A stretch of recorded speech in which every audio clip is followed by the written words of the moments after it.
কিরে 10 টাকা? তোকে তো আর দেখতেই পাচ্ছি না এলাকার মধ্যে, কোথায় থাকছিস আজকাল? আরে বলো না 100 টাকার নোট ভাই, সরকার তো মানে বানানোই বন্ধ করে দিয়েছে, ওই জন্য আমার আর এরিয়ার মধ্যে দেখা যায় না। 10 টাকার নোট? তোমার একটা গান মনে পড়েছে, আমি করব। মনেই যে কালে পড়েছে 50 টাকার নোট ভাই, তালি আর মনে রেখে লাভ কি, করেই ফেলো। হ্যাঁ করতেছি।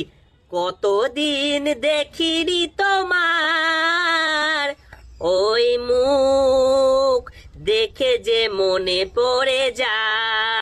বাজারের দোকানে ছেঁড়া দেখা যায়, কেউ তো নিতে চায় না আমায়।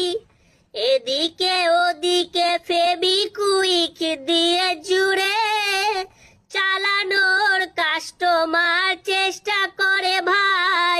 কতদিন দেখিনি তোমার ওই চকচকে নোট খান ভাই।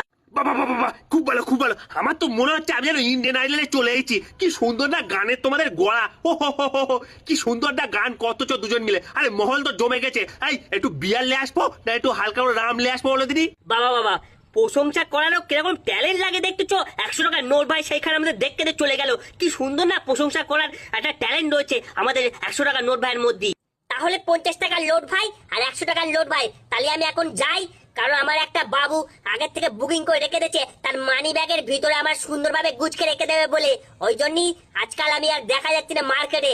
আজই হয়তো তোমাদের সঙ্গে আমার শেষ দেখা। যাক, ভালো লাগলো, একটু গান বাজনা হলো। চলো আসতেছি, টাটা, সবাই ভালো থেকো। কেমন? হ্যাঁ যাও ভালোভাবে থাকো। হ্যাঁ হ্যাঁ, যা যা।